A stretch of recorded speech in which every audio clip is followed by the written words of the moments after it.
Okay जी, अस्सलाम वालेकुम वरहमतुल्लाहि वबरकातुहू।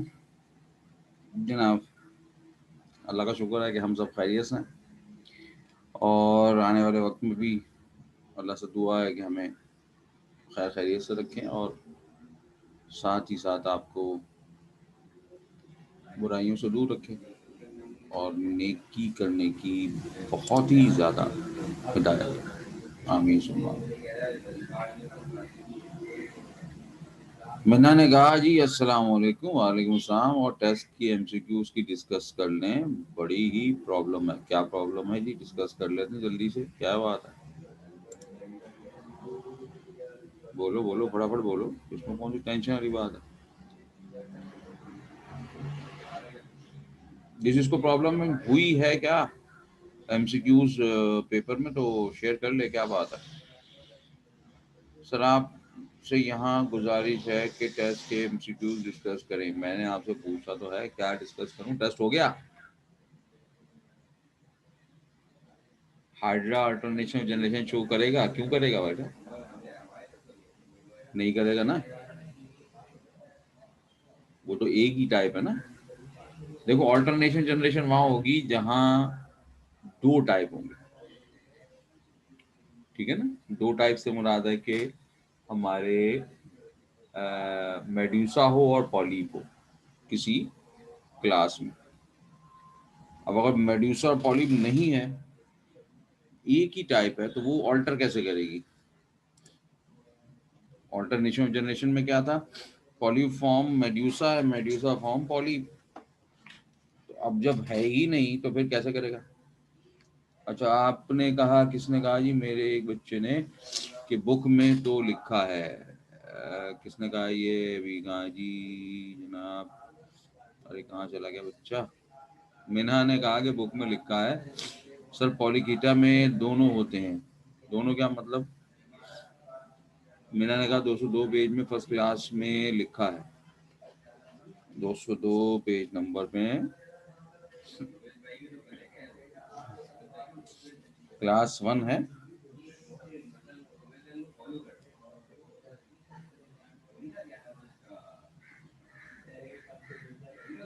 हाँ लिखा है ऑल्टरनेशन जनरेशन। तो क्या मसला क्या है?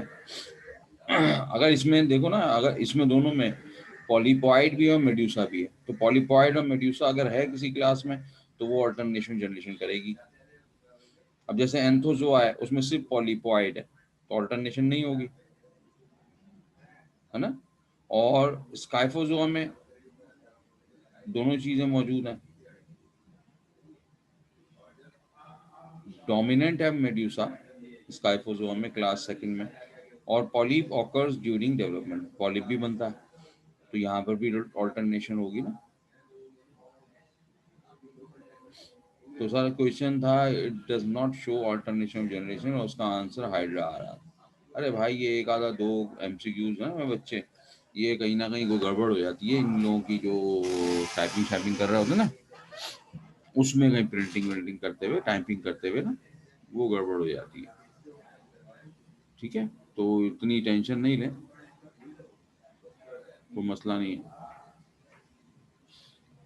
सिजरा पूछी वीनस फ्लावर बास्केट मतलब क्या पूछना चाह रही हैं? Internal bird? और सर इस इंटरनल बर्ड फर्स्ट एमसीक्यूज था। इंटरनल बर्ड का कौन सा एमसीक्यूज था? हाँ, यू प्लेक्टिला। अच्छा, इस वेनस फ्लावर बास्केट जो है वो यू प्लेक्टिला। और वो मैं देखता हूँ इंटरनल बर्ड का क्या मतलब है। मीना क्या पूछना चाह रही है?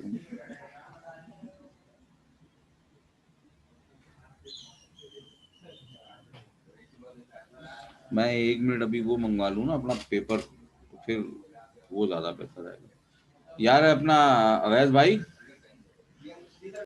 और अगर पॉलीफेरा में आप इंटरनल बर्ड की बात करें, तो ग्लूम्यूल जो होता है वो रिप्रोडक्शन कर रहा होता है as a sexual reproduction.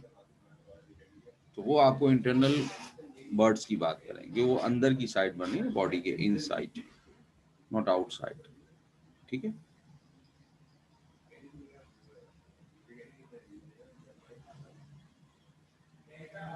Internal bird तो मैंने फिर स्पंज लिखा होगा भाई, ये नहीं लिखा तो देख लेता हूँ फिर पेपर मंगाया, क्योंकि इंटरनल बर्ड का तो मीन्स फिर कहीं पे भी आ सकता है ना, प्लांट्स में भी आ सकता है,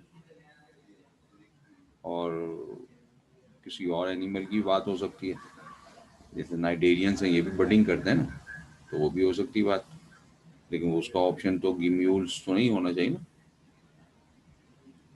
कंफ्यूजन हो गई, कोई मसला नहीं है, कोई मसला नहीं, कंफ्यूजन होगा तो वो कंफ्यूजन अभी क्लियर हो जाती है ना।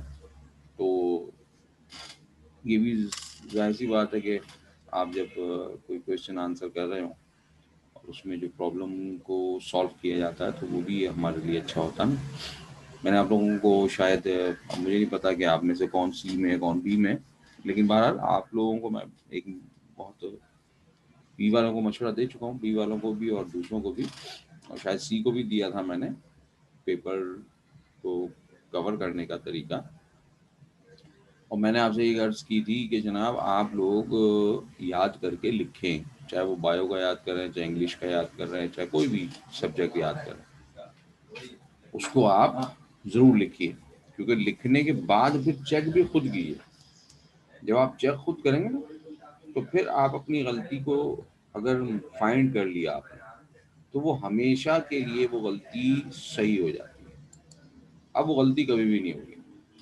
सपोज आपकी स्पेलिंग कोई मिस्टेक आई है और आपने वो ठीक की, अपनी गलती खुद निकाली ना चेक करके, तो फिर आप हमेशा उस स्पेलिंग को कभी भी गलत नहीं कर पाएंगे।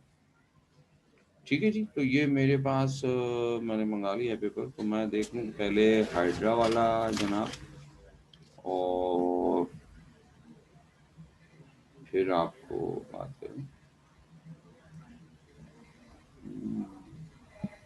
हाँ ये देखो ना, ये हमारे पास जो है, ये मेरी ही शायद मैंने ही गलती की है, ठीक है बिल्कुल। 11 में the internal buds are known as, तो यहाँ पर था, होना चाहिए था इंटरनल बर्ड्स ऑफ स्पंज। ठीक है जी, तो ये बिल्कुल सही नोट करवाया आपने। तो internal buds of sponge are known as, ऐसा होना चाहिए। ठीक है जी, ये मेरी मिस्टेक है, कोई मसला नहीं, लेकिन आपका आंसर ये म्यूल्स, क्योंकि जो बर्ड्स बनती हैं वो हमेशा रिप्रोडक्शन के लिए होती है। हाँ ये आ गया जी हमारे पास number 15, all of the following coelenterates show alternation of generation except.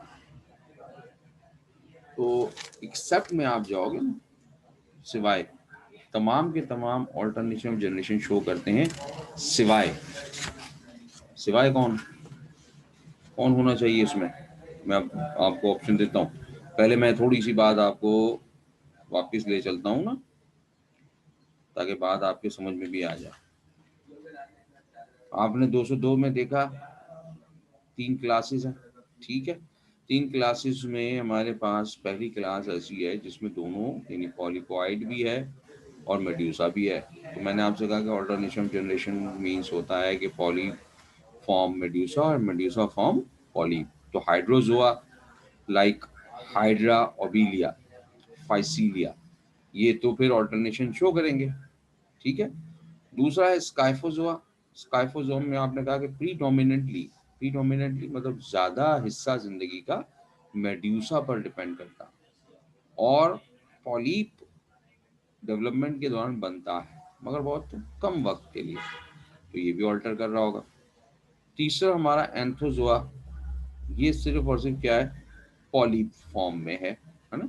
तो पॉलीप फॉर्म का मतलब है कि ये मेड्यूसा बनाता ही नहीं, अगर मेड्यूसा बनाएगा नहीं तो ऑल्टरनेशन कैसे होगी, नहीं होगी। इसकी एग्जांपल हमारे पास है कोरल्स या सी एनिमोन। अब आपको ऑप्शन दे रहा हूं मैं, all of the following coelenterates show alternation of generation except, सिवाय हाइड्रा ओबिलिया ऑरेलिया या नन ऑफ दिस। क्या आना चाहिए इसमें, मिन्हा बताएगी या कौन बताएगा। नन ऑफ दीज बिल्कुल ठीक रहेगा, क्योंकि इसमें हमने सी एनिमोन का ऑप्शन तो दिया ही नहीं आप, ठीक है। तो इसमें से नन ऑफ दीज, तो वो कहीं प्रिंटिंग का मसला आ गया होगा टाइपिंग शाइपिंग में, ठीक है। लेकिन अब आप समझ गए ना बात, तो नन ऑफ दीज हमारा ये होगा आंसर, ठीक है जी। और भाई दो बातें हो गई, सारे डिस्कस कर लें, वो तेरी बिना क्या होगा भाई, क्लास खत्म हो जाएगी पूरी। ली बेटा उसमें कर लेंगे ना, फिजिकल क्लास, अल्लाह से दुआ करो हो जाए तो फिर हम कर लेंगे, वो मसला थोड़ी। आज वैसे ही मैं वैसे भी लेट हो गया थोड़ा सा, तो बस करेक्ट आंसर तो बता देंगे, लेकिन करेक्ट आंसर बताने का मतलब ऐसे नहीं होगा ना, हम आपसे पूछें तो फिर आप अपना जहन चलाकर बात करें तो फिर मजा आता है ना। अच्छा चलें बात कर लेते हैं भाई, वरना भाई तुम लोग फिर पढ़ोगे कम और बार बार परेशान होते रहोगे, है ठीक है। चलें जी, पहला है जी, aschelminthes is also known as protozoa, option है यूमेटाजोआ, नीमाटोड्स या प्रोटोक्टिस्ट।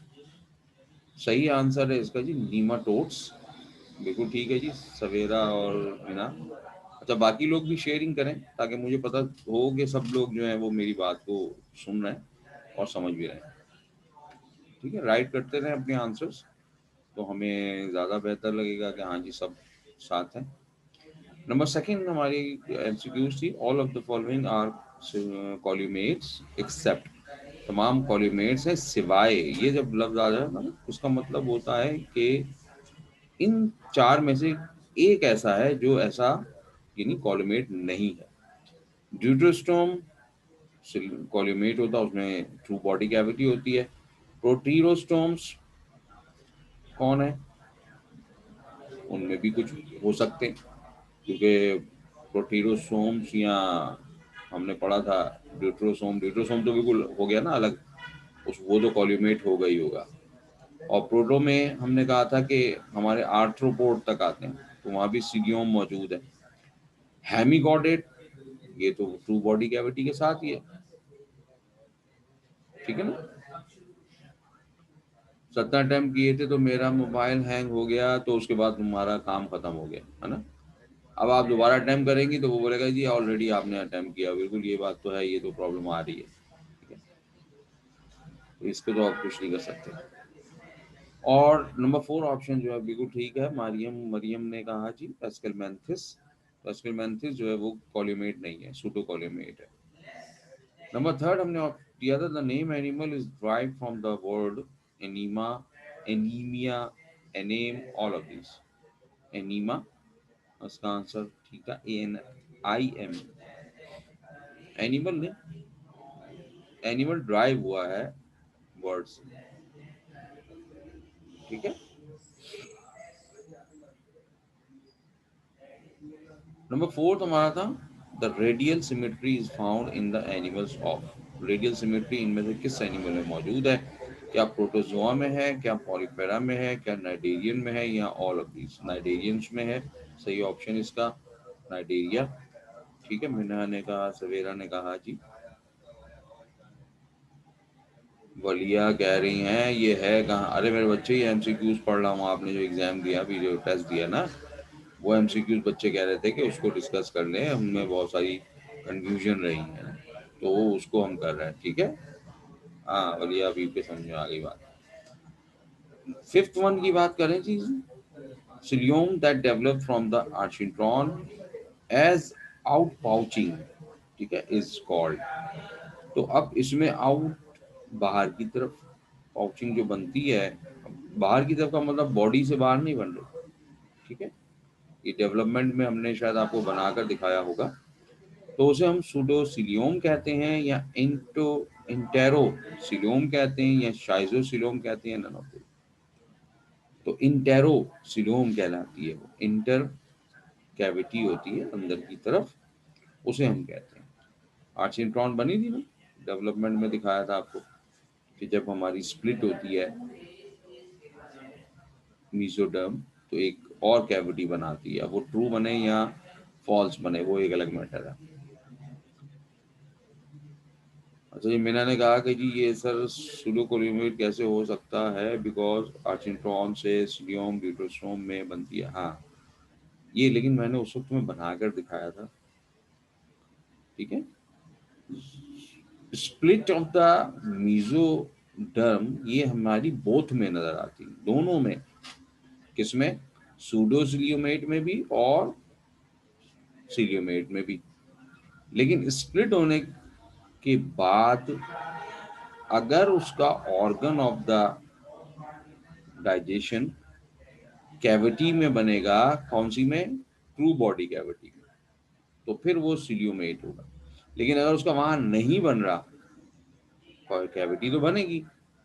जब स्प्लिट होगा तो बीच में एक, आप अपनी दोनों फिंगर्स को, एक थंब को और एक उसके बराबर फर्स्ट जो फिंगर होती शहादत वाली, उसको आप दोनों को ना पकड़कर मिला दें कि उसमें बीच में गैप ना आए। अंगूठा तो छोटा होगा, पीछे रहेगा, और उंगली थोड़ी आगे निकल जाएगी। अब आप इन दोनों को जरा, अंगूठे की सिर्फ टिप को अपनी फिंगर से लगाएं, तो बीच में गैप आ जाएगा। इसको कहते हैं स्प्लिट होकर एक कैविटी बना दें। अब इस कैविटी के अंदर क्या बने, ये बात होती है सूडो में, यानी ड्यूटरोस्टोम्स में और प्रोटोस्टोम्स में।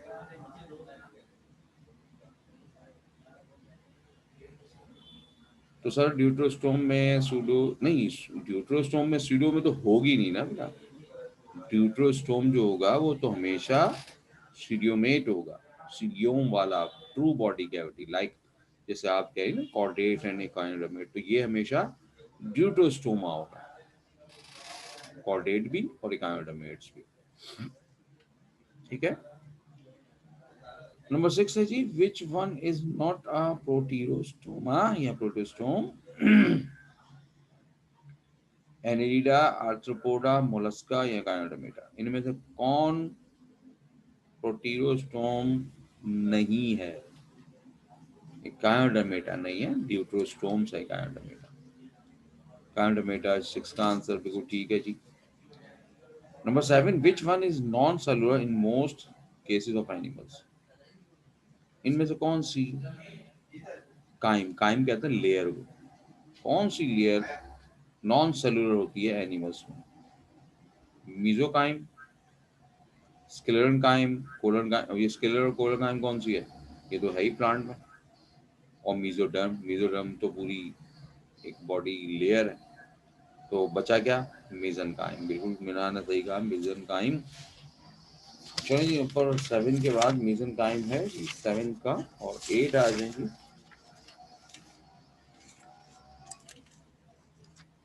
मरियम, मेरे पेरेंट किसका लगा दूंगा?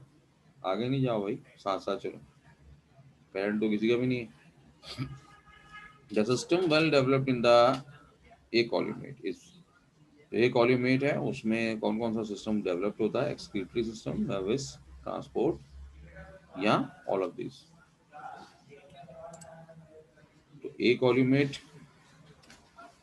अगर है तो उनमें कौन सा सिस्टम डेवलप्ड है?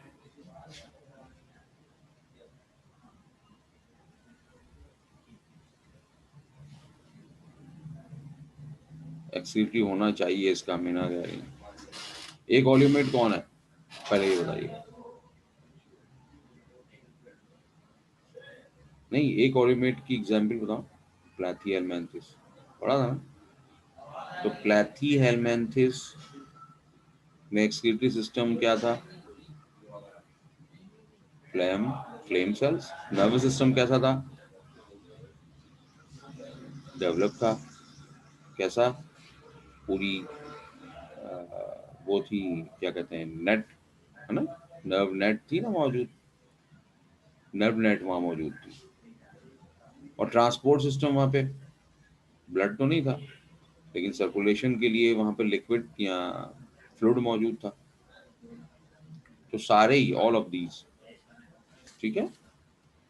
Number 8, all of these. Number 9 है Venus flower basket is known, also known as sycon है, यू प्लेक्टिला है, या फिर लुकोसेलाइना है, या स्पंजिला?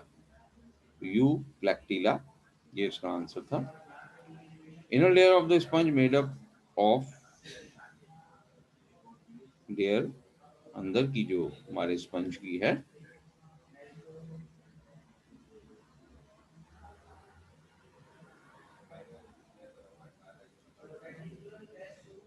नंबर 10 में inner layer of sponge are made up of किससे? कोइनोसाइट। ठीक है, कोइनोसाइट बिल्कुल ठीक है जी आंसर। 11 में the internal buds are on, ये मैंने आपसे पहले कह दिया कि ये मेरा इसमें मिस्टेक है कि मुझे यहाँ बर्ड्स ऑफ लिखना चाहिए था ना, क्या स्पंज लिखना चाहिए था। तो बार मैंने आपको समझा दिया कि इंटरनल बर्ड जो रिप्रोडक्शन के लिए बनती है, सेक्सुअल रिप्रोडक्शन के लिए, उसको हम गिम्यूल्स कहते हैं। नंबर 12 है जी, देख लीजिएगा। क्या देख लिया मैंने? अच्छा कुछ ऊपर बोला तुमने, मैं भी देख लेता हूँ। Skeleton of sponge made up of calcium, silica, both या नन ऑफ दीज?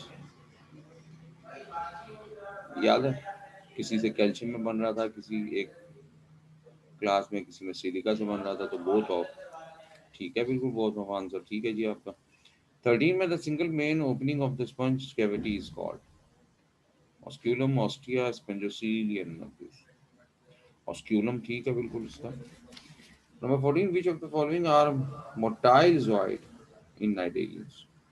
मोटाइल माने होता है हरकत करने वाले, घूमने फिरने वाले, तो कौन सा इसमें घूमता फिरता है? पॉलीप, मेड्यूसा, बोथ या नन ऑफ दीज? मूवमेंट करने वाला, मोटाइल का मतलब होता है मूवमेंट करने वाला। कौन मूवमेंट करता है? मेड्यूसा, इजीली फ्री मूवमेंट कर रहा होता है। नंबर 15 है जी, all of the following coelenterate show alternation of generation except, ये हमने बात आपको बता दिया कि इसमें जो है वो डेफिनेटली नन ऑफ दीज आएगा, और वो कोई मिस प्रिंटिंग हो गई होगी, तो इतनी बड़ी टेंशन नहीं, घबराना नहीं है। मुर्गी का अंडा 20 रुपए का हो गया है, घबराना नहीं है, अगले साल मुर्गियां पालेंगे हम सब, और फिर देसी मुर्गी के अंडे खाएंगे, तो घबराना बिल्कुल नहीं है। Number 16 all of the following are the true for platyhelminthes except, इनमें से कौन से वर्ड्स ट्रू हैं सिवाय एक वर्ड के? प्लेथियलमेंथिस के लिए प्लेथियलमेंथिस प्लेटफॉर्म्स होते हैं, बिल्कुल ठीक बात है। ट्रिप्लोप्लास्टिक होते हैं, ये भी ठीक बात है। कॉल्यूमेट नहीं होते, तो इसलिए कॉल्यूमेट आंसर इसका ठीक है।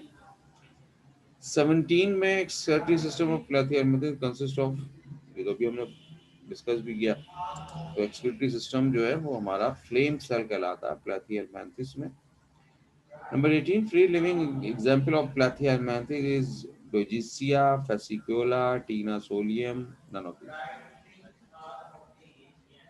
ड्यूजीसिया, जिसको प्लानेरिया कहा जाता है कॉमनली, और बायोलॉजिकली ड्यूजीसिया जीनस का नाम है। 19, nervous system of nematodes consist of ventral nerve cord, dorsal nerve cord, lateral nerve cord, या ऑल ऑफ दिस? हाँ जी, क्या आंसर लिखें इसका? ये समझ नहीं आया। नीमाटोड्स है ना, तो नीमाटोड्स में हमने आगे चलकर नर्वस सिस्टम में कहा था कि हमारे पास जो कॉर्ड्स है ना, आगे तो हमने आर्थ्रोपोड में जाके कहा था कि डबल नर्व कॉर्ड होती है, तो यहाँ पर भी बारीक छोटी नर्व कॉर्ड बन जाती है, लेकिन वो विद ब्रेन नहीं बनती। और वेंट्रल होता है साइड में, डोर्सल होता है ऊपर वाली साइड, अपर साइड पीछे से, और लेटरल जो होती है वो बराबर वाली, यानी आपके हाथ जो है वो लेटरल साइड में, आपका पेट जो है वो आपका डोर्सल कहलाता है, और आपका वेंट्रल आपकी कमर कहलाती है। ठीक है, तो इनकी नर्व कॉर्ड जो है वो सब जगह मौजूद होती है, तो इसलिए हम ऑल ऑफ दीज, वो नर्व कॉर्ड कह लें उसको, हम कहते हैं लफ्ज इस्तेमाल करते हैं, लेकिन वो नर्व होती है एक्चुअल में, और उनकी मेन जो लाइन होती है उसको आप नर्व कॉर्ड कहते हैं। फिर उसमें से फर्दर डिवीजन होती है, ब्रांचेस बनती हैं, जिनको हम नर्व्स कहते हैं। तो नर्व कॉर्ड सब जगह मौजूद है, तो all of these. Number 20, which of the following system is segmentally arranged in annelids? इनमें से कौन सा सिस्टम है जो सेगमेंट्स में पेयर की शक्ल में हो, या अरेंजमेंट उसकी मौजूद हो? Number 1, excretory system, digestive system, circulatory या नर्वस सिस्टम? एक्सक्रीशन में हमारे अर्थवॉर्म में हमने देखा था कि वो मेटानेफ्रीडिया पेयर्स में मौजूद होते हैं। ठीक है, पॉलीकेट्स या पॉलीकेटा हैव टेंटिकल्स आंसर में, या पॉलीप, सॉरी पाल्प्स, या आईज या all of these. Folic heads, pulps जो है वो उसके माउथ के आगे ना जैसे एंटीना होते हैं, तो एंटीना तो नहीं कहलाते लेकिन ये ग्रिप करने के काम आते हैं, तो ये भी होते हैं। उसके बाद एक यूं कह लें वेस्टिजियल आइज भी होती हैं, टेंटिकल्स उसके माउथ के आगे लगे होते हैं ताकि वो सेंस कर सके। All of these is the answer. Aquatic arthropods Aspire through spiracle gills lungs trachea. कोई बात नहीं, गलती तो होती है ना, गलती से सीखते हैं। गिल्स इसका आंसर है। 22 का आंसर गिल्स, बिल्कुल ठीक है जी आपका। और 23rd, मुझे ऐसा लग रहा है कि 4-5 बच्चे ही बस बेचारे परेशान है, बाकी सब बच्चे बिल्कुल टेंशन फ्री है। इमरान भाई की बात सुनकर घबराते नहीं है, कोई एमसीक्यूज के बारे में नहीं बात कर रहा।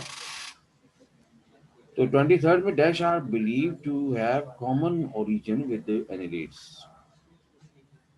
कौन सा हमारा ऐसा है जो कि हम बिलीव करते हैं कि एनिलेट्स का ओरिजिन बनेगा। अच्छा, ये भी समझ नहीं आया भाई। ने बोला आर्थ्रोपोड, आर्थ्रोपोड ठीक है। असल में एनिमल्स की क्लासिफिकेशन जो है ना, तो कोई भी प्लांट्स की भी हो, उसमें ही होता है कि हमारे जो ये क्लासेस बनेंगे ना, फाइलम्स बने। तो मैंने आपको बहुत आसान सी एग्जांपल दी थी, जब आप छोटे नन्हे प्यारे से होते ना गोल मटोल से, तो आपको पेंसिल पकड़ना भी नहीं आती थी, और अब्बू या अम्मी स्कूल में एडमिशन करवाते थे आपका KG 1 या ग्रेड 1 या नर्सरी में ना। अब तो पता नहीं कौन कौन सी क्लासें हो गई, बच्चा 2-3 साल तो बेचारा उसी में घूमता रहता है। अब आप उस वक्त की उम्र में अगर आपको फर्स्ट ईयर में बिठा देते, आज भी बैठ जाओ फर्स्ट ईयर में, तो नहीं बैठ सकते ना आप, आपको तो पेंसिल ही पकड़ना नहीं आती। तो यही सब कुछ हमारे करेक्टर्स में भी होता है। करेक्टर ग्रेजुअली मॉडिफाई होते चले जाते हैं, चेंज होते चले जाते हैं, और एक एनिमल से दूसरा एनिमल फिर कुछ सालों में नहीं, हजारों लाखों सालों में प्रोड्यूस होता है। तो जो हम एवोल्यूशन देखते हैं ना, तो एवोल्यूशन में हम बोलते हैं कि जनाब हमारा वो ट्री जो आपका बना हुआ ना याद, अगर आप देखना चाहें मैं पेज नंबर रेफर कर दूं आपको, 192, ठीक है। तो ये देखें कि इसमें ट्री में प्रोटोस्टोम्स की साइड पर मोलस्का, आर्थ्रोपोड और एनिलीड्स एक ही लाइन से आ रहे हैं। एक ही लाइन है, जिन्होंने मोलस्का कन्वर्ट किया, एनिलीड टूटा, आर्थ्रोपोड टूटा। तो ये बनाने का मतलब, दिखाने का मतलब एविडेंस है, जो एविडेंस से हम बताते हैं और बनाते हैं ट्री। तो ये ओरिजिन कहलाता है कि इस लाइन से ओरिजिन बना है हमारे तीन एनिमल्स, ठीक है। मोलस्का पहले, तो मोलस्का तो अलग हो गया क्योंकि वो सेगमेंट से हट गया, सेगमेंट नहीं है ना उसकी बॉडी में। और हमारे आर्थ्रोपोड्स की बॉडी में भी सेगमेंट्स हैं और एनिलेट्स की बॉडी में सेगमेंट है, इसीलिए वो अगली लाइन पे आया, और अगली लाइन को फिर स्प्लिट करके एक एनिलीड बनाया गया, एक आर्थ्रोपोड की तरफ कन्वर्ट कर दिया, ठीक है। तो वो क्यों, कौन सा करेक्टर लिया, सेगमेंट बॉडी का। तो इसलिए हम कहते हैं कि इसका ओरिजिन आर्थ्रोपोड से, इसके जो पेरेंट्स है ना इन दोनों के, दोनों यानी कि आर्थ्रोपोडा का और एनिलीड्स का, वो पेरेंट एक होगा, ठीक है जी। 24, true metamorphosis is not present in crustacea, insecta, arachnida या माइरिपोडा। तो आर्चिनिडा में हमारे जो है वो जो स्पाइडर वगैरह हैं उनमें हमें ट्रू मेटामॉर्फोसिस नजर नहीं आता। इंसेक्टा में नजर आता है, क्रस्टेशियंस में नजर आता है, माइरिपोडा में नजर आता है। Lastly, larva of sponge is called dash amphiblastula trochoplanula। True Metamorphosis का मतलब होता है एग से निकलने वाला लार्वा बने, और लार्वा से प्यूपा बने, और प्यूपा से एडल्ट बने, तो इसको कहते हैं ट्रू मेटामॉर्फोसिस। और अगर लार्वा से निकलने वाला, हैच होने वाला जो बेबी है वो मिलता जुलता हो अपने पेरेंट्स से, तो उसे कहते हैं इनकम्प्लीट या फॉल्स। ठीक है, तो उसमें क्या होगा, लाइक अगर आप कॉकरोच का मेटामॉर्फोसिस देखेंगे ना, तो कॉकरोच का अंडे से जो बच्चा निकलेगा वो कॉकरोच की शक्ल से मिलता जुलता होगा, बस क्या होगा, छोटा है और विंगलेस है, पर नहीं होंगे। अगर आपने नोट किया हो तो ग्रास ओपर में भी ऐसे ही आपको नजर आएगा।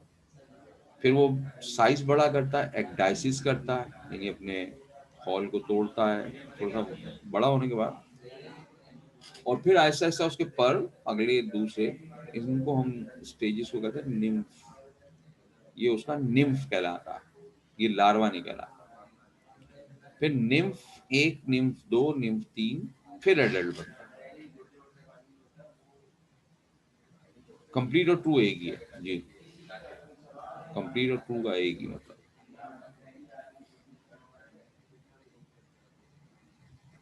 ठीक है जी, हो गई कहानी, पूरी हो गई। चलें फिर पढ़ने की तरफ चलें, पहले ही तुम्हारा ये चैप्टर ना ये खत्म हो जाना चाहिए ना। वैसे तो बड़ा चैप्टर है और हमारे जोलॉजी का बहुत बड़ा पोर्शन इसमें से आता है, लेकिन उसके बावजूद।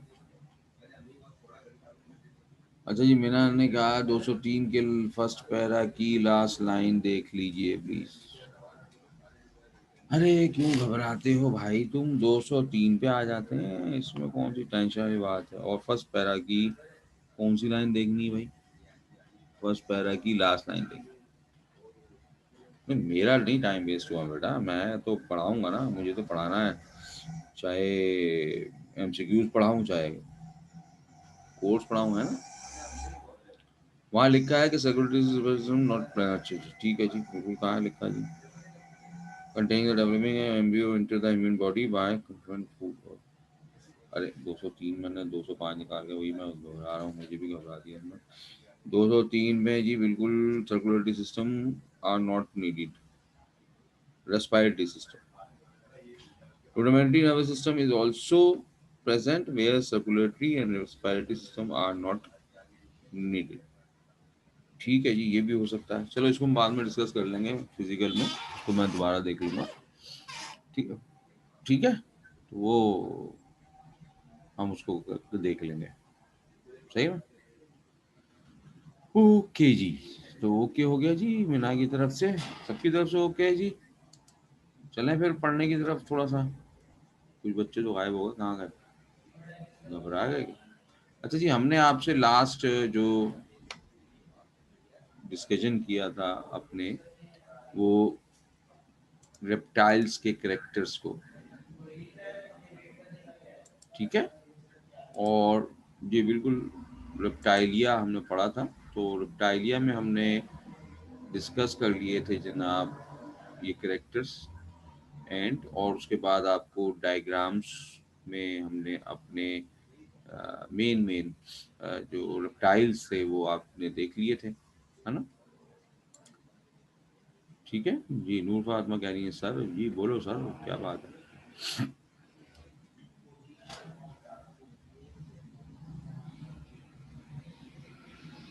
नूर फातिमा को स्क्रीन शो नहीं हो रही, बाकी सबको स्क्रीन शो हो रही है भाई। सर जी स्क्रीन शो हो रही है आपको, ओवैस भाई। नूर फातिमा तुम दोबारा से बेटा डिस्कनेक्ट हो गया, कनेक्ट करो दोबारा बेटा, ठीक है। तो तुम्हारे जो नेट वेट में कोई मसला या कुछ हुआ होगा। ठीक है जी, सबको हो रही है शो।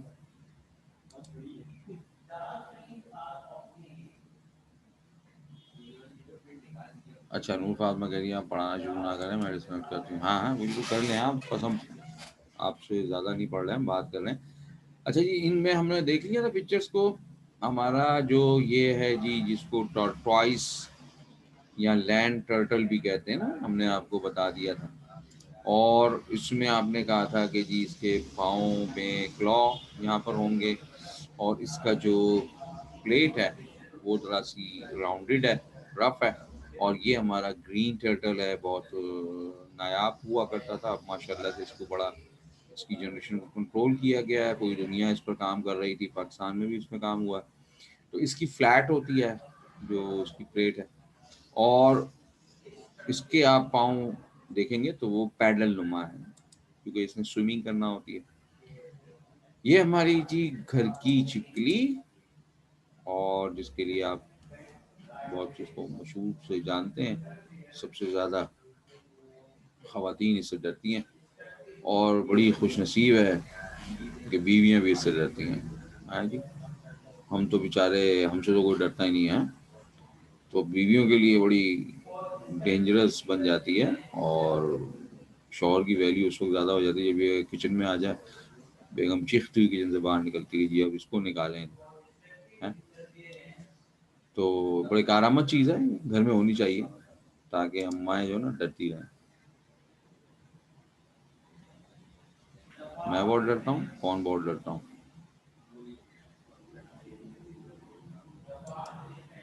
कासिम भाई तुम भी डरते हो? और क्या हो गया यार बेटा, मर्द बनो यार, क्या होगा तुम? डरते, ये खुद डरती है हमसे यार, तुम इससे डरने बैठ जाते हो। ठीक है, जब भी देखेंगे आप, तो आप इसको अगर ऐसा आवाज निकालें या कोई चीज ऐसी शो करें इसको मारने के लिए, तो ये पहले ही फुर्सत में भागने की कोशिश करेगी। ठीक है, बाकी ये हमारे वाइपर्स, ये हमारा जो पाइथन है, बड़ा, अच्छा जितना बड़ा सांप होता है यूजुअली उसमें, सब में नहीं, लेकिन पाइथन जो है वो नॉन पॉइजन होता है। सारे सांपों में जहर नहीं होता, ये याद रखिएगा। कुछ हमारे नॉन पॉइजन भी होते हैं, ठीक है, कुछ हमारे नॉन पॉइजन स्नेक भी होते हैं, कुछ पॉइजन होते हैं। मेरी आवाज कट रही है तो तुम्हारा नेट नहीं सही चल रहा होगा, अपना सवेरा है, कौन है, नूर फातिमा फंस गई है लगता है बेचारी, बार बार वेटिंग पे आकर, उसके नेट में प्रॉब्लम है। बहरहाल हम अपनी बात आगे करते हैं। तो मैं ये कह रहा था कि इसी तरह जैसे आजकल हमारा ये कोविड चला ना, तो कोविड में ये देखा गया कि बेचारे जो कोविड पॉजिटिव हो गए उनको शायद इतने कोई सिम्टम्स नहीं आए, लेकिन वो फिर भी इंतकाल हो गया। किस वजह से? डर और खौफ की वजह से। ऐसा ही बिल्कुल हमें कभी कभी एक्सपीरियंस किया गया है बाकायदा तौर पर, और एक्सपेरिमेंट के थ्रू ये भी शो होता है कि हम डर और खौफ से हार्ट अटैक में मारे जाते हैं। वो सांप ने काटा है, वो सांप ने जिसने काटा है वो नॉन पॉइजन है, लेकिन हम सिर्फ सोच करके ये हमें सांप ने काट लिया और हम मर गए। तो इसलिए घबराते नहीं है किसी भी चीज से। पहली बात है कि हम सांप से हमारा तो वास्ता कम ही पड़ता है, लेकिन फिर भी अगर आपका कभी पड़ भी जाए, और भाई लिजर्ड में कोई जहर नहीं होता मेरे बच्चे, ये हमारी कहावतें हैं उल्टी सीधी। ठीक है, लिजर्ड में कोई जहर नहीं होता, उसके मुंह में कुछ जरासीम ऐसे होते हैं कि वो जरासीम जब आपके अगर किसी भी ग़िज़ा में चले जाएं तो आपको फूड पॉइजनिंग हो सकती है, और फूड पॉइजनिंग शदीद अगर हो गई तो फिर जानलेवा साबित हो सकती है। लेकिन वो काट ले आपको तो पहली बात तो वो काटेगी नहीं ना। काटेगी कैसे? जब आप इस तरह से हाथ में पकड़ लेंगे लेजर्ड को, जैसे ये यूरोमास्टिक पकड़ा हुआ है ना, ये रहा, ऐसे पकड़ लोगे तुम हाथ में? नहीं ना। तो जब तक पकड़ोगे नहीं, जब तक वो काटेगी क्यों? तो मार दिया आपने, भाग गई, या आपने मर गई तो आपने उसको कचरे से उठा के फेंक दिया, है ना। तो पहली बात तो वो काट नहीं सकती है आपको, उसको कोई शौक नहीं है आपका गोश्त चखने का, किसी जानवर को शौक नहीं है सिवाय पागल कुत्ते के, वही काटेगा आपको, वो पागल हो गया ना। तो उसके अलावा कोई जानवर शौक नहीं है इंसान को काटे, तो वो सब पता है इंसान बहुत बड़ी फिल्म है, तो कोई भी शौकीन नहीं है। ठीक है, एक बात तो ये याद रखिएगा, आप जब उसको काटेंगे ना, आपके काटने से मुराद ये है कि आप जब उसको छेड़ेंगे, तंग करेंगे, उसके हैबिटेट में जाएंगे, या उसके जो उसका घर कह लें आप, उसकी कोई अगर वो बिल बना के रह रहा है उसमें, तो आप अगर उसमें ड्रामेबाजी करेंगे ना, फिर वो डेफिनेटली अपना डिफेंस तो करेगा ना, फिर वो काटेगा आपको। लेकिन यूजुअली विदाउट एनी डिस्टर्बेंस वो आपको टच नहीं करने जा रहा। कोई सांप ऐसा नहीं जिसको शौक पड़ेगा वो इंसान को काटे, उसी सूरत में काटेगा जब इंसान उसको काटेगा, यानी पकड़ेगा या छेड़ेगा या तंग करेगा। ठीक है, तो ये ध्यान में रखिएगा। तो इससे छिपकली या लिजर्ड भी हमारी ऐसी नहीं कि इसमें पॉइजन हो कि वो काटेगा, पॉइजन। अव्वल बात है उसके दांत इतने स्ट्रांग नहीं है कि वो आपके जो स्किन है उसमें चले जाए। तो अब अगर किसी वजह से सपोज आपने ही हिम्मत कर ही ली छिपकली को पकड़ने की, कोई एक्सपेरिमेंट कर रहे हैं, तो आप एहतियाती तौर पे ग्लव्स पहनते हैं, क्योंकि उसके मुंह में जो जैसे ये हमारा है ना डॉग कुत्ता, तो इसके स्लाइवा में बहुत सारे जरासीम होते हैं, तो वो इसी तरह से इसके स्लाइवा में जरासीम होते हैं, वो फूड पॉइजनिंग कर देंगे आप। ठीक है जी। तो ये कहानियां ऐसी हमारी बस बनी हुई हैं दुनिया में, और कुछ वो मूवीज में बन जाती हैं। वो छिपकली दूध में गिर गई और फिर दूध पी लिया तो बंदा मर गया या एंड हो गया उसका, तो वो मूवीज के हद तक है। लेकिन बाहर छिपकली अगर वो तो हो सकता, अगर वो मिल गिर गई किसी दूध में या किसी खाने की चीज में, तो फिर उस सूरत में आपको फूड पॉइजनिंग हो जाएगी। अच्छा जी, इसके बाद हम चलते हैं जी रेप्टाइल्स की एक छोटी सी पास हिस्ट्री है। कभी कभी आपसे शॉर्ट क्वेश्चन पूछा जाता है, और आपको चलें जी, पेज नंबर है हमारा 227 पर, और वहां से आपसे short question as a note आपसे पूछ लेते हैं कि भाई रेप्टाइल की पास हिस्ट्री है, रेप्टाइल की हिस्ट्री पर नोट लिखिए। ठीक है, write a note on history of reptiles. तो रेप्टाइल्स हमारे evolve in the Mesozoic era. Mesozoic era हमारा 225 से 70 मिलियन ईयर्स अगो पहले का, 225 से लेकर 70 मिलियन। उस वक्त रेप्टाइल्स हमारे इवॉल्व होते हैं मीजोजोइक एरा में, और बड़ी तादाद में। और इस वक्त at that time reptiles dominated the earth. अगर हम आपसे पहले भी हमने आपको शायद जिक्र किया होगा छोटा मोटा सा, मैंने आपसे कहा था कि जब जमीन हमारी मौजूद थी स्टार्ट में, तो जमीन पर सिर्फ पानी मौजूद था, और पानी के बाद फिर जमीन बनी कई मिलियन ईयर्स बाद, बहुत ही मिलियन ईयर्स के बाद। पहले जमीन पर ये जो ड्राई लैंड बना वो एक पीस था, फिर इसके 3 पीस होकर ये टूटे, और अलग अलग वो जमीन का एक हिस्सा यहाँ बन गया, एक यहाँ, फिर इन तीनों के फिर मजीद टुकड़े हुए और 7 हिस्से बन गए।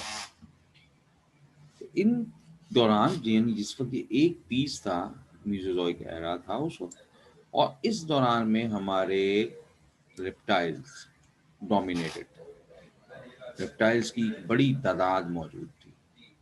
ठीक है, so they are known as giant reptile. एक तो तादाद बड़ी थी, ऊपर से साइज भी बड़े थे,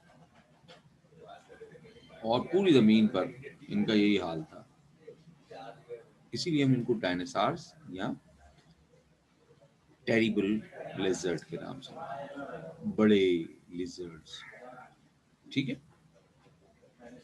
अब बड़ी साइज की तादाद में होने के बाद मैं आपको छोटा सा एक हवाला दे दूं ताकि आपको याद रहे कि जब ये 2 पीस बने, यानी कि हमारे ये एक ये बन गया अलग, ठीक है, ये अलग हो गया, ये अलग हो गया, तो अब इनकी क्वांटिटी अच्छी खासी हो गई। लेकिन जब ये सेपरेट हुए जमीन, तो ये इतना आराम से तो अलग नहीं हुई होगी, क्योंकि लकड़ी है कि टूट कर 2 हिस्सों में बढ़ गई। यहाँ बड़े बड़े अर्थक्वेक आए, वोल्केनोज ने पूरी जमीन को तोड़ा, फिर ये पीस पूरा नीचे से टूट कर साइड में इधर उधर कहीं निकल गया। आप देख सकते हैं जमीन की फॉर्मेशन अपनी अर्थ की, आप किसी भी यूट्यूब चैनल पर या कहीं भी जाकर देख सकते हैं, वीडियोस मौजूद होंगी, तो जमीन बनने का अमल आपके सामने आ जाए। यहाँ इस दौर में जब ये डिस्टरबेंस शुरू हुई, तो dinosaurs perished in the beginning of Cenozoic era about 70 million से। तो इनकी खराबियां या इनकी मौत अचानक से, पेरिश कहते हैं कि जी अचानक से आप किसी को खत्म करते हैं, अचानक बगैर वजह के गोली मार दी किसी को, वो बेचारे को पता ही नहीं गोली मार दिया आपने। ठीक है।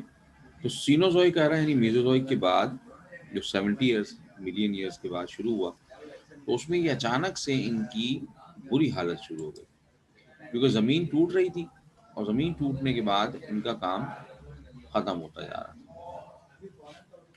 और फिर ये जमीन से बड़े साइज, जो बहुत बड़े डायनासोर्स थे, वो खत्म हो गए बस। They have powerful jaws containing a large number of 1 foot long powerful teeth. Jaws इनके बड़े पावरफुल हैं। आज भी अगर आप देख लें क्रोकोडाइल्स को, तो सबसे ज्यादा ताकतवर जॉ की ग्रिप उसी की है, वो भी हमारा रेप्टाइल ही है। जो सबसे बड़ा डायनासोर गुजरा वो बड़ा ही क्यूट कह लें उसको, क्योंकि वो हर्बीवोरस था, कार्निवोरा नहीं। Brontosaurus, largest dinosaur, मेजिंग 82 feet long और 16 फीट हाई, जबकि इसके मुकाबले में कार्निवोरा जो मैक्सिमम साइज हमें नजर आता है उस दौर में, टायरेनोसॉरस, और इसकी फीट लॉन्ग जो था ये 60 फीट, 60 फीट का, और इसकी हाइट 20 फीट। ये इसको भी खाया जाता था, लेकिन शिकार करते थे। अब देखिए ये एक इमेज आपको दिखा रहे हैं, ये जो आ रही है चीजें, ये स्टार्स नहीं बल्कि ये बहुत बड़े जो वॉल्किनो से निकले हुए शोले हैं जो बहुत दूर तक जा रहे हैं। और ये हमारा ब्रोंटोसॉरस है, लंबी गर्दन, लंबी दुम, और ये हर्बीवोरा था। ठीक है। जबकि ये आपने शायद, हमने जुरासिक पार्क में देखा है इसको, मूवी थी जुरासिक पार्क, उसमें हमारा यही मेन विलन है, टायरेनोसॉरस। अब ये शक्लें इनकी सेम ऐसी होंगी कि नहीं होंगी ये हम नहीं बता सकते। ये तो हमने जो हमें स्केलेटन्स मिले हैं साइंटिस्ट आर्कियोलॉजिस्ट को, उन्होंने उस बेस पर इनकी शक्ल सूरत बनाई। ठीक है।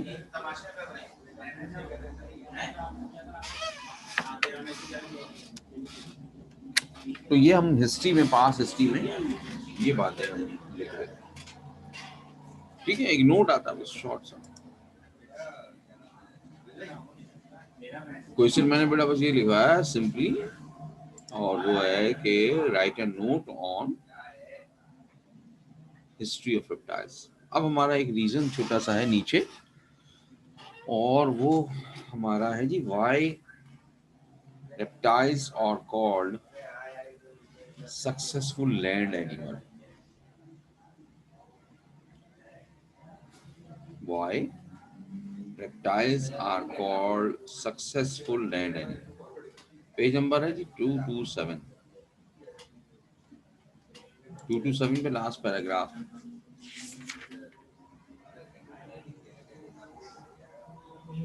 ठीक है। व्हाई reptiles are called successful land animal। अब ये जो है मैंने आंसर आपको दे दिया, यानी क्वेश्चन दे दिया, लेकिन आंसर आपने बनाना है इसका, और बहुत ही कंपैरेटिवली आप अगर करेंगे आंसर, एम्फीबियंस में किया था ना हमने, एम्फीबियंस में हमने किया था ना कि why amphibians are unsuccessful, unsuccessful land animal. ठीक है। तो फिर उसमें ओरिजिनली क्या लिखा था आपने, बिल्कुल उसी तरह से हमने इस पैराग्राफ से हेडिंग बना के लिख लें, आप लाइन वाइज अलग अलग लिख लें। तो ये सक्सेसफुल लैंड एनिमल क्यों हुए, है ना। Page number 227 last paragraph. पहले हम बात करते हैं जी लास्ट पैराग्राफ की थर्ड लाइन में, नंबर 1 आप अंडरलाइन करते जाइए, मैं बता रहा हूँ आपको, फिर अपनी वर्डिंग में आप यूज कर दीजिएगा जैसे चाहे। एम्फीबियंस की मिसाल आपके पास है। Internal mode of fertilization in the amniotic egg with a leathery shell.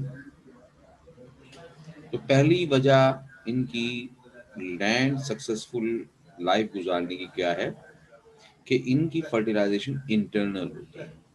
Amphibians की क्या थी? एक्सटर्नल। पानी चाहिए था उनको फर्टिलाइजेशन के लिए। इन्हें पानी पीने के लिए तो चाहिए, फर्टिलाइजेशन की नहीं चाहिए। रेप्टाइलिया क्वेश्चन अभी तो लिखवाया था बेटा, ये शॉर्ट नोट पास हिस्ट्री का। और ये reason why reptiles are called successful land animal. Characters आमतौर पे नहीं पूछे जाते, देखे नहीं कभी। ठीक है जी। तो एम्फीबियंस में फर्टिलाइजेशन होने के लिए पानी की जरूरत है, एक्सटर्नल फर्टिलाइजेशन होती है, और हमारे रेप्टाइल्स में नहीं, इंटरनल होती है। तो पानी की जरूरत नहीं है फर्टिलाइजेशन के लिए, पीने के लिए तो है। वहां पर हमने कहा था वो एमनियोट्स एंड एमनियोट्स हैं, और ये एमनियोटिक हैं। इनके एग यानी एम्ब्रियो के ऊपर एक कवर चढ़ेगा ड्यूरिंग डेवलपमेंट, और इनके अंडों पर एक लेदर यानी कि शेल जो है वो बहुत मोटा नहीं, जैसे हम बर्ड्स के शेल को देखते हैं, लेकिन बाहर एक कवरिंग है। एम्फीबियन में कवरिंग नहीं थी ना, सॉफ्ट होती थी। ठीक है। इसी तरह नंबर फोर्थ लाइन में देखिएगा, फिफ्थ में बोल के sorry, ability to sustain frequent temperature changes on the land and to slow down the loss of the body water।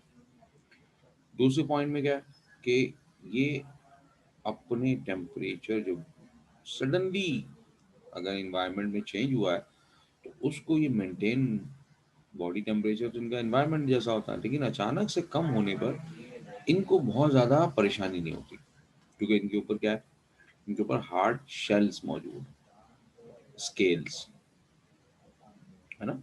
और एम्फीबियन में कुछ भी नहीं था। तो गर्मी हुई तो क्या होगा, सारा पानी एवोपरेट हो जाएगा, मर जाएंगे। जबकि इनके पास डेवलपमेंट ऑफ एक्सोस्केलेटन, और वही इनको इस तरह के टेम्परेचर जो सडनली चेंज होता है उससे बचाती है। और ये हमारा लैंड में ये सब कुछ जरूरी था। अगले पेज पर 228 पर आ जाइए। Supplemented by much more development kidney to retain enough water. इनमें किडनी अच्छा डेवलप्ड है बनिस्बत एम्फीबियन से, और वो कंसंट्रेटेड यूरिन यानी यूरिया बनाता। अब यहाँ पर यूरिन का लफ्ज इन्होंने इस्तेमाल किया, कंसंट्रेटेड यूरिन, जबकि एक्चुअली हमारा जो रेप्टाइल होता है वो यूरिक एसिड फॉर्म करता है। कई बार हम उसको कंसंट्रेटेड यूरिन भी कह सकते हैं। ठीक है। तो ये कंसंट्रेटेड यूरिन बनाने वाले हैं, और वो बिल्कुल डाइल्यूट यूरिन प्रोड्यूस करेगा, पानी निकलेगा, पानी की तरह यूरिन होगा। जबकि इनका यूरिन जो है वो पेस्ट की तरह वाइट पेस्ट होगा। ठीक है, यूरिक एसिड होगा। फिर इनके पास क्लॉ हैं जो डिगिंग करके जमीन के अंदर या कहीं छुपने के काम आएंगे, आराम से छुप सकते हैं, प्रीडेटर से बच सकते हैं। इनके हार्ट और लंग्स अच्छे डेवलप्ड हैं बनिस्बत उनके। ठीक है। तो ये वजूहात हैं, पांच, चार, जितनी आप बनाना चाहें। चार तो बना दी मैंने आपको, पांचवी चाहे तो आप हार्ट और लंग्स की लिख दें। ठीक है। तो ये हमारे जनाब हो गए रेप्टाइल्स। डायग्राम में दिखा चुका हूँ। नेक्स्ट क्लास है जी हमारी एव्स, जिसको हम कहते हैं बर्ड्स, परिंदे। ठीक है। परिंदे बहुत आसान है, सब कुछ हमें बात है, लेकिन सवाल मैं आपको बताता हूँ भी आगे चलकर, दो तीन सवाल इसमें से आएंगे। Definition, feeder cover bipedal, bipedal दो पैडल वाले, फ्लाइंग वर्टेब्रेट्स पोसेसिंग विंग्स। तो जो पर उनके होते हैं उनको बाईपेडल भी कह देते हैं, और वो पैडल उनके विंग्स के तौर पर इंग्लिश में या जनरली हम उनको कहते हैं। जैसे हमने कहा था कि रेप्टाइल्स की स्टडी को हम क्या कहते थे, हर्पेटोलॉजी, इसी तरह बर्ड्स की स्टडी को ऑर्निथोलॉजी कहा जाता है। Diversity, 9,000 species of birds have been recognized distributed throughout the world. दुनिया भर में 9,000 स्पीशीज हैं परिंदों की, मुख्तलिफ अकसाम। साइज रेंज इनमें 2 ग्राम में सबसे छोटा वेस्ट इंडियन ह्यूमिंग बर्ड बड़ा ही नाइस, बड़ा ही खूबसूरत परिंदा। और वीडियो देखिएगा आप, कलर बड़े जबरदस्त, मार्वलस, मतलब मजा आ जाए आप अगर उसकी। बहुत सारी वीडियो मौजूद होंगी नेट्स पर, तस्वीरें भी होंगी।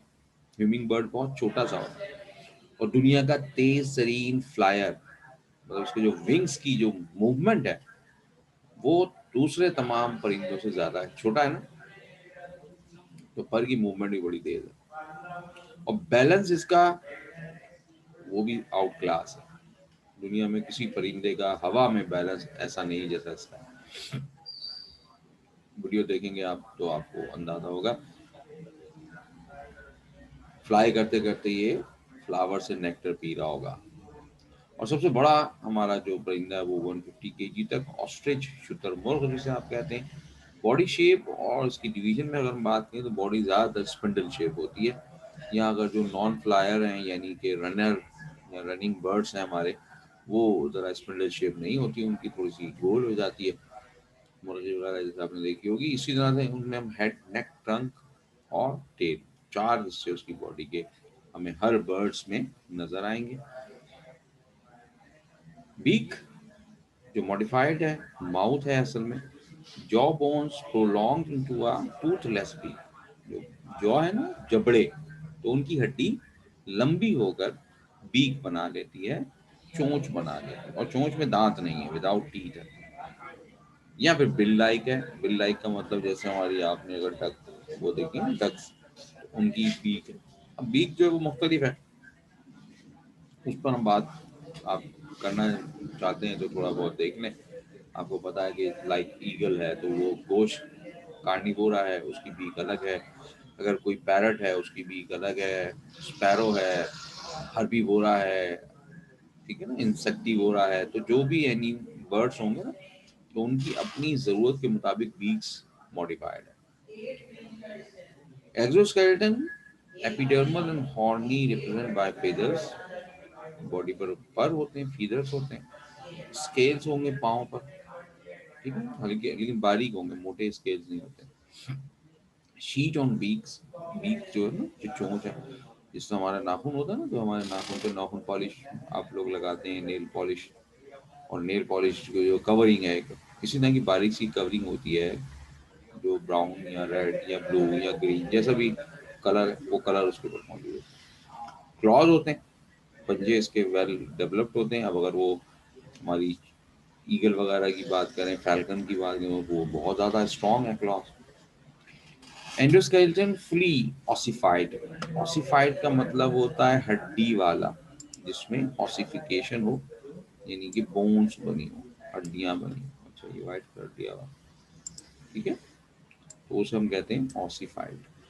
हड्डियां इसमें मौजूद हैं, लेकिन लाइट बट स्ट्रॉन्ग, हल्की हैं लेकिन ताकतवर होती हैं। और लॉन्ग बोन न्यूमेटिक। न्यूमेटिक का मतलब होता है अंदर से खाली, हॉलो, जिसको कहते हैं लफ्ज हॉलो, वो। आपका एक्सपीरियंस है माशाल्लाह से, हमारे सारे बच्चे ही चिकन का गोश्त ही खाते हैं ना, दूसरे गोश्त को तो हाथ ही लगाना मुश्किल हो जाता है। तो आपने देखा हो या देख लीजिएगा, अगर आपने नहीं देखा हो तो हड्डी कोई भी चिकन की आप पकड़ कर उसको दो पीस हाथ से ही पकड़ के ज़रा सा जोर लगाएंगे तो टूट जाएगी, और अंदर से आपको खाली नजर आएगी। जबकि इसके मुकाबले में कोई और एनिमल, मैमल्स को आप देखेंगे तो उनकी हड्डियों को अपने हाथ से तोड़ना ज़रा पॉसिबल नहीं होगा। और जब अगर किसी चीज़ से तोड़ेंगे तो अंदर से वो सॉलिड होगा, उसमें बोन मैरो ज़्यादा होगा। यहाँ पर बोन मैरो कम होता है या नहीं होता। Limbs are two pair, fore limbs are modified wing. चार, यानी कि दो आगे दो पीछे, चार पाँव हैं। चार में से दो अगले वाले जो हैं वो उड़ने के लिए पर बन गए। और hind limbs are large and adapted for walking. पिछली टांगें किसी की छोटी हैं, किसी की बड़ी हैं, किसी की मोटी हैं। अब वो ये है, देखिए उसका जो भी हैबिटेट है, वो रनिंग कर रहा है, वॉकिंग कर रहा है, पर्चिंग कर रहा है, चील फैल्कन पर्चिंग कर रही है, या फूड कैप्चर कर रहा है, या स्विमिंग कर रहा है, तो उसी हिसाब से जो है वो विंग्स जो हाइंड लिम्स हैं वो बने हुए। Pectin birds have large eye ball. And pectin in their eyes for long site. तो ये पैक्टिन इसके पास मौजूद है, स्पेशल केमिकल, और ये इसको अच्छा विजन देता है। ये केमिकल से एक शीट बना देता है। जैसे हमारी आंखें ना, हमारी आईलिड्स है ना, तो इनके पास भी आईलिड्स होती हैं। आईलिड्स के अंदर एक और कवरिंग होती है, वो एक शीट बना देती है पूरी। यानी लेंस है ना, जैसे हमारे आईज में ओरिजिनली लगा हुआ, तो आई बॉल में इनके लेंस भी है, उसके ऊपर पैक्टिन की एक लेयर भी है। तो वो और ज्यादा इनकी जो फोकस है, आई साइट है, उसको स्ट्रॉन्ग कर देता है। तो ये काफी दूर देखने की सलाहियत रखते हैं। एक और कैरेक्टर जो इसमें साइरिंग्स, जो हमें किसी और एनिमल में नहीं मिलता। Song box or syrinx producing voice lies at our near junction of trachea and bronchia. Trachea और ब्रोंकियाई के पास, ट्रैकिया कौन सा है? जो हमारा गला होता है, गले में सांस की नाली हो, और ब्रोंकियाई, ब्रोंकस, जो हमारी सांस की नाली कन्वर्जन हो जाती है दो हिस्सों में। तो इनके पास वहां पर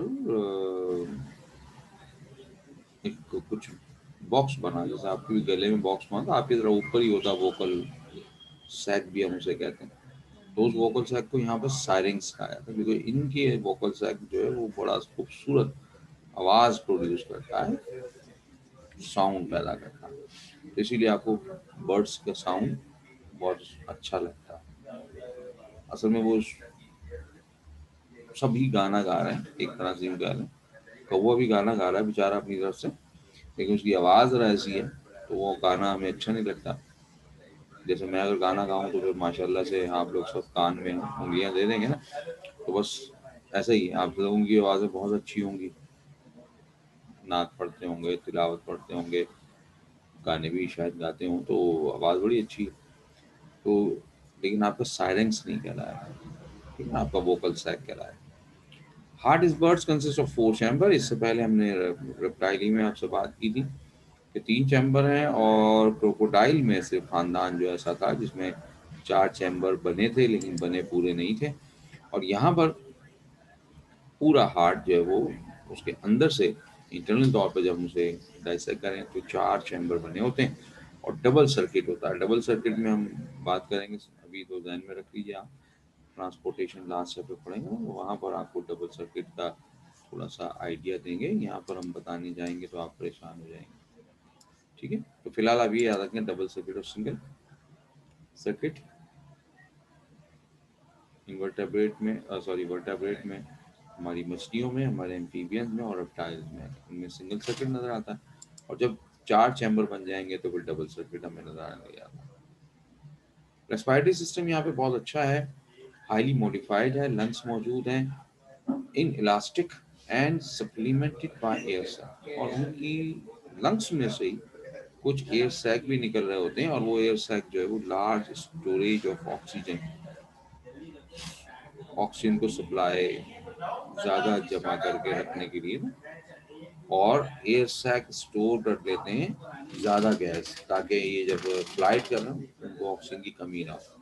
हवा की थैलियाँ कहते हैं, और ये हम आगे चलकर दिखाएंगे भी आपको रेस्पिरेटरी सिस्टम इसका। और वो यूं के कि हमने एक छोटा सा क्वेश्चन पढ़ना है फ्लाइट एडॉप्टेशंस के नाम से। ये होम्योथर्म्स हैं क्योंकि ये अपने ब्लड के टेम्परेचर को मेंटेन करते हैं, जैसे 36 से 40 तक मुख्तलिफ बर्ड्स का टेम्परेचर होता है, जैसे हमारा 37 है ना, तो हम भी वार्म ब्लडेड या होम्योथर्म्स कहलाते हैं। ओवी पैरस, पहले भी हमने बात की थी, ओवी पैरस हम कहते हैं ऐसे एनिमल को जो अंडे देता है। ये भी अंडे देते हैं, लेकिन इनके eggs having large amount of York, तो उसे ऐसे अंडे को कहा जाता है पॉलीप्लेक्टर, जिनमें अच्छा अमाउंट ऑफ यॉक हो, तो उसे पॉलीलेक्टल कहा जाता है, ठीक है। और इनके अंडों के ऊपर हमने देखा शेल बड़ा मोटा होता है, हार्ड कवरिंग होती है, कैलकेरियस यानी कैल्शियम कार्बोनेट का बना होता है। ये एमनियोट्स होते हैं क्योंकि इनके एम्ब्रियोनिक मेम्ब्रेन मौजूद होती है, जो कि हमने बात की थी रेप्टाइल्स में भी, इसी तरह बर्ड्स में भी, और एनिमल्स मैमल में भी। फर्टिलाइजेशन इंटरनल होती है, but development take place outside the body in the egg. अंडा जो है वो बाहर बॉडी से आएगा और फिर उसमें एम्ब्रियो डेवलप हो, चूजा जो बनता है तो अंडा बॉडी से बाहर होता है, तो इसका डेवलपमेंट बाहर होती है लेकिन फर्टिलाइजेशन इंटरनल होती है। ठीक है जी, तो आज के लिए इतना ही, क्योंकि नमाज भी हमने पढ़नी होगी थोड़ी सी और फिर इसके बाद हमारी क्लास भी है, तो फिर इंशाल्लाह कल आपसे मिलते हैं। मैं कोई छोटी मोटी बात करनी है तो पूछ लो, वरना फिर हम, ठीक है जी। ओके जी, थैंक्स कहा जी सवेरा ने, थैंक्स, तो वेलकम टू ऑलवेज। अल्लाह हाफिज भी कह दिया जी। और जी कोई बात अगर किसी ने करनी है तो, क्योंकि फिर हम देख लेते हैं। ठीक है, बाकी कोई बात है तो रख लीजिए अपने पास, नोट कर लेना करें हमेशा, ये मैंने आपसे कहा। पास ने कहा कि जी very thanks for the MCQs, most welcome जी। कहा ने कहा पहली वाली स्लाइड दिखा दें, तो ये पहली वाली स्लाइड आपको लगा दी।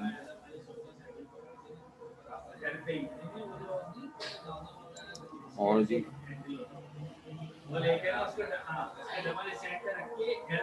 कहा बेटा बता देना अगर इसमें कुछ नोट कर दो तो मैं डिस्कनेक्ट करूँ।